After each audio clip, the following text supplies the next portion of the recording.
नमस्कार दोस्तों, omniscient channel में आपका स्वागत है। और आज आप इस वीडियो में ओमनीसेंट इंग्लिश के 463वें दिन की क्लास को देख रहे हैं, जो कि बहुत ही महत्वपूर्ण है दोस्तों, क्योंकि एक और मैं खास फ्रेश वीडियो आपके लिए मैं इसमें लाया हूं। और देखिए, क्योंकि पिछला 3 वीडियो था प्रीपोजिशन के ऊपर, तो कुछ खास महत्वपूर्ण प्रीपोजिशन को मैंने बहुत ही शॉर्ट में बताने का प्रयास किया ताकि आपको समझ में आए। देखिए, ग्रामर के ऊपर नहीं फोकस करना है, क्योंकि कुछ बात जानना जरूरी है, लेकिन ग्रामर के ऊपर पूरी तरह से निर्भर नहीं रहना है। जैसे कि हम लोग एक भाषा सीख रहे हैं, लैंग्वेज सीखना चाह रहे हैं, तो जैसे आप हिंदी सीखें या जब भी आप बोलना सीखें या जब भी आप लिखना सीखें, तो अब आप संज्ञा के बारे में नहीं जानते होंगे। फिर मतलब बाद में आपको बताया गया है भाई, अब स्कूल में होंगे, कॉलेज में कोई संज्ञा, सर्वनाम या विशेषण जो भी है, व्याकरण है, वो सारी चीज़ बाद में बताया गया। तो चलिए बाद में हम लोग सीखेंगे, लेकिन वो अगर आपको विद्वान बनना है या उस तरह से कि ज़्यादा विशेषज्ञता हासिल करना है, तो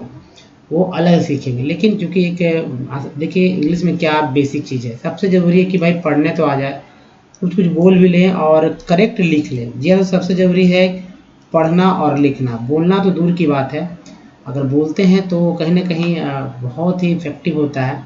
तो करना क्या है कि अगर ग्रामर की बात हो तो बेसिक चीज़ जो होनी चाहिए। देखिए, मैंने जितने भी सारे वीडियोस बनाए उसमें सब के सब जो है बहुत ईजी तरीके से मैंने बताया, और सेंटेंस फॉर्मेट पे ग्रामर की विशेष बात नहीं की है। लेकिन कहीं कहीं जो है ग्रामर में या जो बात किया जाता है कि भाई अब कंजंक्शन, तो कंजंक्शन क्या है, किसे कहते हैं, ये तो जानना जरूरी होता है। कंजंक्शन के कौन कौन से वो वर्ड हैं, वो जानना जरूरी है, नहीं तो पता चलेगा। जैसे कि मैंने कई बार बताया है कि भाई वर्ड मीनिंग क्या होता है।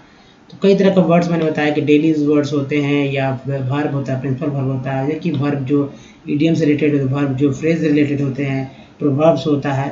उसी तरह जो है कुछ प्रीपोजिशन के वर्ड समझिए, वो भी मीनिंग के रूप में आप समझिए। पता होना चाहिए कि ये प्रीपोजिशन है, पता होना चाहिए कि ये कंजंक्शन है। तो आज इस वीडियो में हम लोग बात करने वाले हैं दोस्तों कंजंक्शन के ऊपर। जी हाँ दोस्तों, कंजंक्शन जो कि बहुत ही महत्वपूर्ण है। और इसके बिना मतलब अगर आप इंग्लिश बोलना सीखना चाहते हैं और आपको सेंटेंस बराबर, आपको सेंटेंस छोटे से सेंटेंस बनाने आ रहा है, और मतलब कि बोल लेते हैं छोटे सेंटेंस, लेकिन धारा प्रवाह फ्लुएंसी नहीं हो रही है, तो वो बस एक कारण है उसको, कंजंक्शन का आपको नॉलेज नहीं है, कंजंक्शन का आप यूज़ नहीं कर पा रहे हैं। तो कंजंक्शन का अगर आप यूज़ सीख जाते हैं, अगर इंग्लिश आपको छोटे छोटे सेंटेंस बोलने आते हैं, लिखने आते हैं, तो आप मान लीजिए कि आपका जो है फ्लो बढ़ने वाला है, फ्लुएंसी बढ़ने वाली है इंग्लिश बोलने में। तो दोस्तों अब बात करेंगे कि अगर आप नए चैनल को सब्सक्राइब कीजिए घंटी उठाए आने वाले वीडियो के लिए, वीडियो पसंद है लाइक और शेयर कीजिए। जो मैं बोलता हूँ बहुत यूज़फुल होता है, क्योंकि लोग कहते हैं कि टाइम काफ़ी लग गया। जी नहीं दोस्तों, यही बात जो है इम्पोर्टेंट है। जैसे ये औपचारिक और अनौपचारिक, तो अनौपचारिक जो है जो बातें हैं बहुत ही काम की होती है, क्योंकि यही चीज़ जो है आपको आगे बढ़ाता है। तो चलिए देखते हैं कंजंक्शन में सबसे पहले बात करने वाले हैं कि देखिए एक तो चैनल के बारे में, वीडियोस कैसे खोज देंगे हम लोग। तो ओमनीसेंट इंग्लिश यूट्यूब को सर्च में टाइप कीजिएगा, या मैं को बोलिएगा, सारे वीडियो के लिंक आपको मिल जाएंगे। और डे 1 से वाले वीडियो को देखिएगा, पढ़ने से रिलेटेड, बोलने से रिलेटेड जो दिक्कत है वो सारी की सारी समाप्त होने वाली है दोस्तों। अब बात करते हैं राइटिंग स्किल की या स्पोकन के। तो मैंने बात किया भी स्पोकन के बारे में, राइटिंग के बारे में, जैसा कि आपने समझा। तो सब कुछ सीखेंगे विथ ईजी स्टेप। आइए, यूजेज ऑफ सम कंजंक्शन, बहुत ही संक्षिप्त रूप से मैं यहाँ बताने वाला हूँ कंजंक्शन के बारे में। तो ध्यानपूर्वक जो है देखेंगे, सीखेंगे, कॉपी पर नोट कीजिए कि भाई कंजंक्शन कौन कौन से है। तो देखिए, कंजंक्शन जो है, कंजंक्शन जो कि दो सेंटेंस, दो हिंदी के दो वाक्य को जोड़ता है। मैंने बोला ना कि भाई फ्लुएंसी तब बढ़ेगी जबकि आप कंजंक्शन में आपकी पकड़ बनेगी, कंजंक्शन का यूज़ आ जाएगा। अब जैसे कि चलिए देख लेते हैं कुछ हिंदी के वाक्य को, सुनिए आप और समझिए कि क्या इसमें आप धारा पर आप बोल पाएंगे। मान लीजिए बोलना है वर्षा बंद नहीं होगी। चलिए ठीक है, एक छोटा सेंटेंस है, वर्षा बंद नहीं होगी।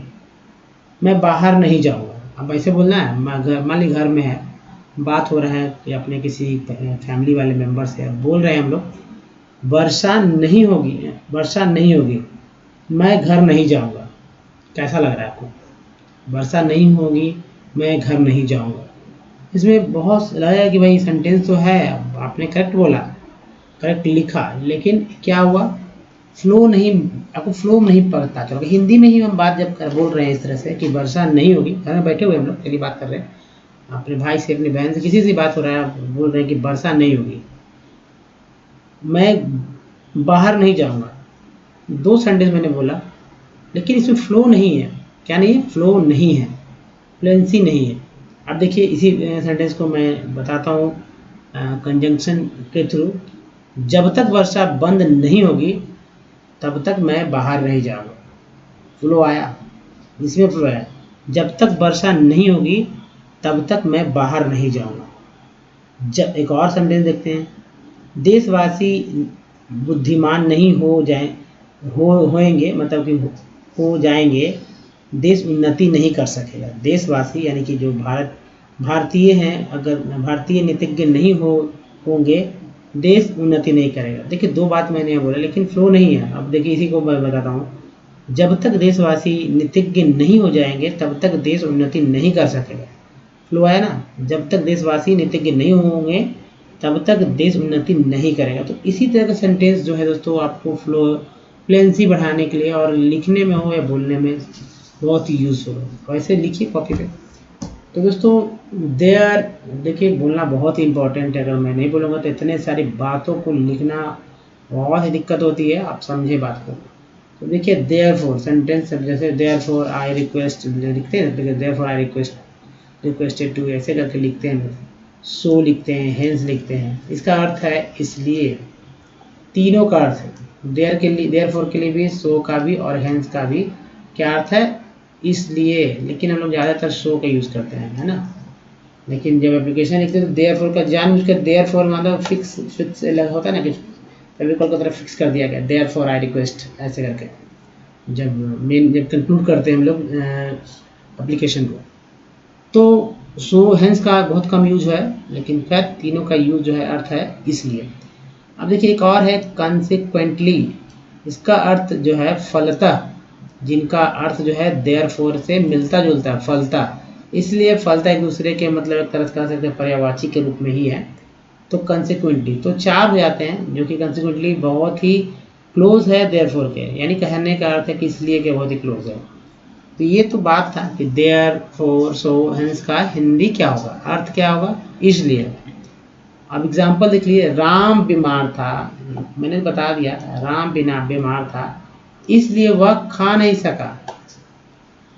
भाई राम बीमार था इसलिए वह खा नहीं सका। दोनों सेंटेंस पास्ट में, मैंने पास्ट का हो, फ्यूचर का हो, प्रेजेंट का हो, कोई दिक्कत नहीं है। तो अभी यहाँ बात हो रहा है कंजंक्शन का, जो कि देखिए इस सेंटेंस और इस सेंटेंस के बीच में जो ये है पुल का काम कर रहा है, इसलिए, है ना, पुल का काम कर रहा है। Ram was ill so he could not eat. Ram, मुझे पता था भाई, जानते हैं राम, सॉरी यहाँ वाज हो जाएगा, ऐसे लगा दीजिए, Ram was ill so he could not eat, मतलब राम बीमार था इसलिए वह खा नहीं सका। अब देखिए एक शॉर्ट लिखते हैं, बिकॉज, बहुत ही फेमस है दोस्तों, बहुत ही फेमस।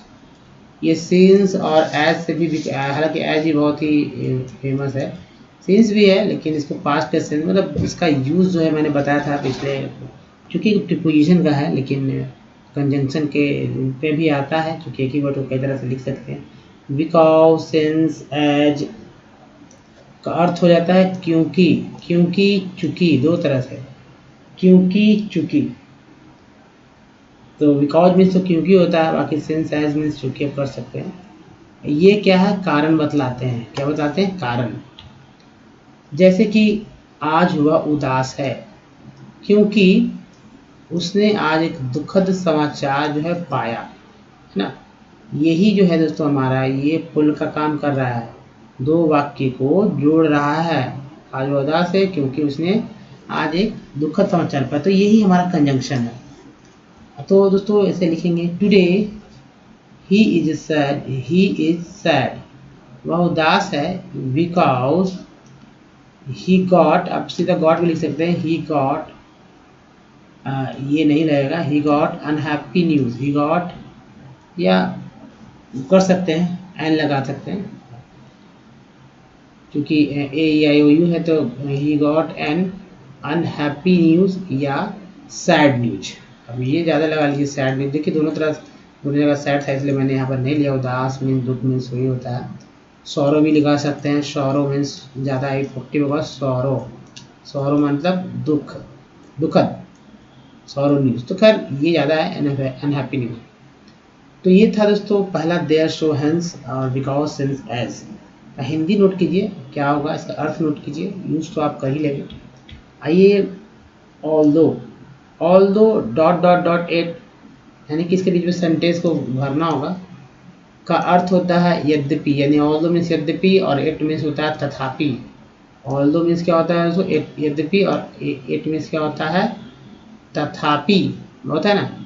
ऑल्दो मीन्स यद्यपि और इट का मतलब हो जाता है क्या है तथापि। तो ध्यानपूर्वक देखेंगे, देखिए दो हो ऑल्दो हो के बाद बट का प्रयोग ना करके एट का प्रयोग करना चाहिए, दो ऑल्दो। तो याद रखेंगे आप कि इसके बाद बट का प्रयोग नहीं करना, एट का प्रयोग करना। एग्जाम्पल देख लीजिए, जैसे although he is poor yet he is intelligent, है ना। He is poor yet, intelligent भी कर सकते हैं, इसको आप गायब भी कर सकते हैं, लेकिन साइलेंट भी रख सकते हैं, लेकिन कोई बात नहीं है। आपको सेंटेंस को समझाने के लिए मैंने बताया कि दो सेंटेंस को कैसे जोड़ा गया है यहाँ पर, जो कि एक यहाँ पर ही लिया गया है और फिर यहाँ लिया गया है। कहने का मतलब यद्यपि वह गरीब है तथापि वह तेज भी है, भाई वह तेज है। एक और लेते हैं, अदरवाइज और एल्स। एनीबडी एल्स बोलते हैं ना, एनीबडी एल्स सेंटेंस के रूप में। अदरवाइज और तो बहुत आप हर जगह और यूज़ करते हैं, एल्स कम जगह यूज़ करते हैं, लेकिन फिर भी इसका अर्थ क्या होता है, देखिए और मीन्स होता है तो या होता है, आप जानते हैं या, है ना, या होता है। अदरवाइज मीन्स अन्यथा होता है, ऑब्जेक्ट अगर बात की जाए तो। और उसका अर्थ होता है नहीं तो, नहीं तो, है ना, नहीं तो। अदरवाइज मीन्स अन्यथा, और मीन्स या, एल्स मीन्स इसी तरह से कोई है या नहीं। तो कहने का अर्थ है कि नहीं तो वाला है अर्थ, और सेंटेंस में होता है दोस्तों do labour otherwise you will fail in the examination या एग्जाम। परिश्रम करो, मेहनत करो, नहीं तो, देखिए नहीं तो आगे ना, नहीं तो परीक्षा में असफल रहोगे, है ना, परीक्षा में असफल रहोगे या फेल हो जाओगे। तो आप समझ सकते हैं कि कैसे इस्तेमाल करना है। चलिए नेक्स्ट देखते हैं, और नेक्स्ट है हमारा 5 नंबर में अनटिल अनलेस। ये यूजफुल हो जाता है अनटिल अनलेस, बहुत ही कंफ्यूजन हो जाता है, यहाँ समझने का प्रयास करिए अच्छे से। देखिए अनटिल का अर्थ होता है जिस समय तक नहीं, अनटिल मतलब जिस समय तक नहीं, और अनलेस का अर्थ होता है जिस अवस्था तक नहीं। ये समय बता रहा है, अनटिल जब समय से रिलेटेड हो, और जब अनलेस जब कंडीशन से रिलेटेड हो, है ना। याद रखिएगा, अनटिल जिस समय तक नहीं, और अनलेस जिस अवस्था तक नहीं। तो अनटिल समय सूचक है और अनलेस जो है अवस्था सूचक है। अनटिल क्या है, समय सूचक, टाइम से टाइम को इंडिकेट करता है, जबकि अनलेस जो है कंडीशन को इंडिकेट करता है ना।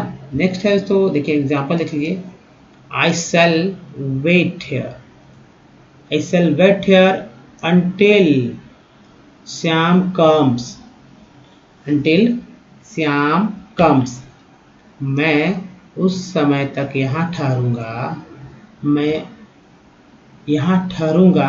अब वेट अनटिल मीन्स हुआ है उस समय तक, उस समय तक जब तक श्याम नहीं क्या आ जाता, श्याम नहीं आ जाता। तो चलिए नेक्स्ट देखते हैं, you can not secure a decent job, you can not secure a decent job unless you are a graduate, you are a graduate. जब तक तुम बीए पास नहीं कर जाते तब तक अच्छी नौकरी नहीं मिल सकती, है ना, तब तक अच्छी नौकरी नहीं मिल सकती। तो ऐसे है दोस्तों यूज करना। एक और देखिए, अनटिल हो या अनलेस हो उसके बाद नॉट का प्रयोग नहीं होता है। नॉट का, अब यहाँ आपने देखा कि भैया नॉट तो आया नहीं, यहाँ देखा आपने कि डज, जैसे डज नॉट कम होता है, श्याम डज नॉट कम, तो यहाँ नॉट नहीं लिखा गया है। इंग्लिश में जब आप देख रहे होंगे कि यहाँ नॉट का जो है मिसिंग है ना, यहाँ भी जो है नॉट का मिसिंग है, यू आर नॉट, यहाँ भी नॉट का मिसिंग है। क्यों? क्योंकि अनटिल या अनलेस के बाद नॉट का प्रयोग नहीं होगा, क्योंकि वे जो है स्वयं, वे शब्द जो स्वयं ही नेगेटिव है। तो अनलेस और अनटिल क्या है? एक नेगेटिव वर्ड है, याद रखिएगा, नेगेटिव है ना। तो आप समझ चुके होंगे अब तक कि भाई क्या कितना इम्पोर्टेंट रहा ये वाला अनटिल अनलेस। चलिए अब अनटिल अनलेस के बाद देखते हैं। चलिए दोस्तों, ये हमारा है next, on contrary. On contrary का अर्थ हो जाता है बल्कि, है ना, बल्कि। देखिए एग्जाम्पल के थ्रू समझने की बात करते हैं। On contrary, he did not help me, on the contrary he began to reapproach me, he began to reapproach me। Hindi समझने का प्रयास करते हैं। सावधानी के साथ चलो जिससे कि ठोकर नहीं खाओ। अब यहाँ पर वह ठोकर नहीं खाए या जो भी है, कुछ हिंदी में जो है कभी सब्जेक्ट को साइलेंट रखा जाता है, तो आपको समझना होगा। तो ही डिड नॉट, हिंदी इंग्लिश ज़्यादा समझे, ही डिड नॉट हेल्प मी, वह जो है मेरी सहायता नहीं किया था,